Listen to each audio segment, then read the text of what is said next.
Abundance, abundance, abundance. This was Bill Cosby before the Cosby Show, before they got to him. But this is how Bill Cosby started out. You tell me and prove to me that black people are violent and that they're going to take over, and I can open up the New York Daily News and show you white people who are killing their daughters, their husbands, their wives, their children, killing each other off. Well, if you tell me and prove to me that black people are violent and that they're going to take over, and I can open up the New York Daily News and show you white people who are killing their daughters, their husbands, their wives, their children, killing each other off. Well, if we put that in the and prove to me that black people are violent and that they're going to take over, and I can open up the New York Daily News and show you white people who are killing their daughters, their husbands, their wives, their children, killing each other off. Well, if we put that in the paper and make it black and white, which is where the whole thing happens. It's in the paper. If a black man does something, it says, John Jones blacklist said black, black, black, and did the black, black. Now, if a white man does it, it isn't white man Jones. It's just a man. Nondescript, just a regular old raggedy man went out, killed his two daughters and his wife, and shot himself. Now, if he does that, then everybody seems to just either sympathize with it or let it go out the window. But if a black man does it, then any white bigot can point his finger and say, see that? There they go again. Well, that isn't right. You tell me. Something happened in our house. We don't know what. As the case against Brian Kohberger comes to an abrupt close, I understand the state and the defense have reached a plea agreement in this case. let's go back to when it all started, to a crime scene that shocked the country. 911 location of your emergency. Hi, something is happening. Something happened in our house. We don't know what. Inside that home, 4 University of Idaho students, Ethan Chapin, Zana Kernodle, Madison Mogan, and Kaylee Gonzalez, were brutally stabbed to death on November 13th, 2022. One of the roommates is passed out, and she was drunk last night and she's not waking up. Okay. Oh, and they saw some man in their house last night. 4 days later, an autopsy showed the students were sleeping when they were attacked.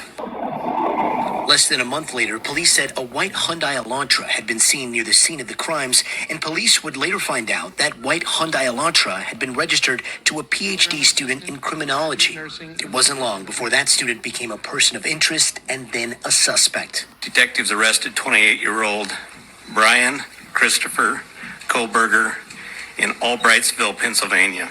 After a tight-lipped investigation, an arrest, Brian Kohberger apprehended some 2,500 miles away in Pennsylvania. Police saying Kohberger's dad flew to Washington State to meet his son and made the cross-country road trip back to Pennsylvania with him in the days after the killings in a white Hyundai Elantra like the one they were looking for. During the cross-country road trip, Indiana police pulling them over twice in a matter of minutes for tailgating. Then came the arrest, Kohberger charged with 4 counts of first-degree murder and burglary. Days later, his lawyer at the time saying Kohberger thought he'd be exonerated. He believes he's going to be exonerated. Hey, Brian, what you doing? Cuffed and in an orange jumpsuit, Brian Kohberger was escorted into a packed Pennsylvania courtroom, choosing not to fight extradition. Back in Idaho, at his first court appearance in January of 2023, the judge reading the charges. The maximum penalty for that offense, if you plead guilty or are found guilty, is death and or imprisonment for life. Do you understand? Yes. Court documents started to shed light on key details about the killings. Perhaps the most chilling revelation, one of the 2 surviving roommates told police she came face to face with the killer. Waking up around 4 a.m., she said she heard one of the roommates say there's someone here, but didn't see anyone when she looked herself. She later heard crying coming from the victims' rooms and a man saying something to the effect of, "It's okay, I'm going to help you." She opened her door to see a man dressed in black and wearing a mask who walked towards her and out a back door as she stood frozen in shock and then locked herself in her room. Investigators later discovering the suspect's DNA on the snap of a knife sheath left laying next to one of the victims' bodies. That DNA was a perfect match to Kohberger. Officials also saying Kohberger's phone records placed him near the house of the 4 victims on at least 12 occasions prior to the killings, most in the late evenings or early morning hours.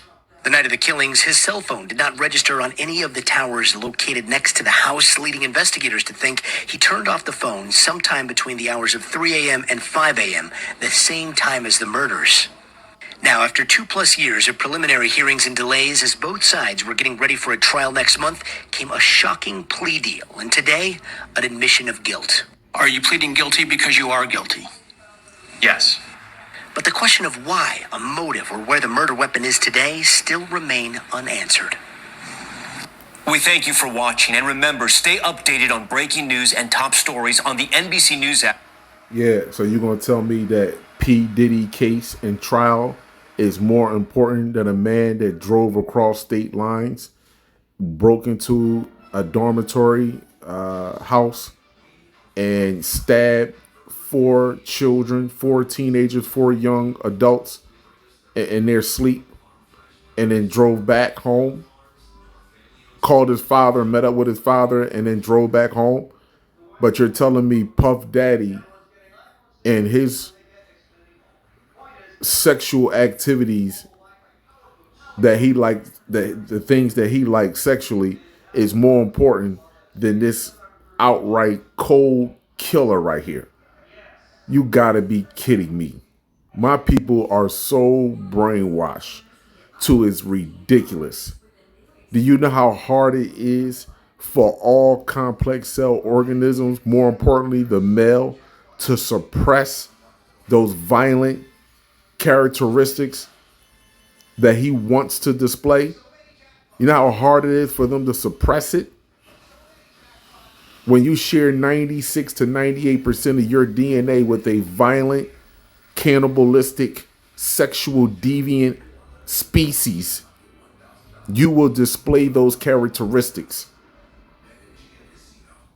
We can sit here as the golden race, the organic people, and make up excuses and reasons on why it would be considered hate to tell our children the truth and to separate ourselves from them, to keep our children consciously and physically away from them so that way they can be safe.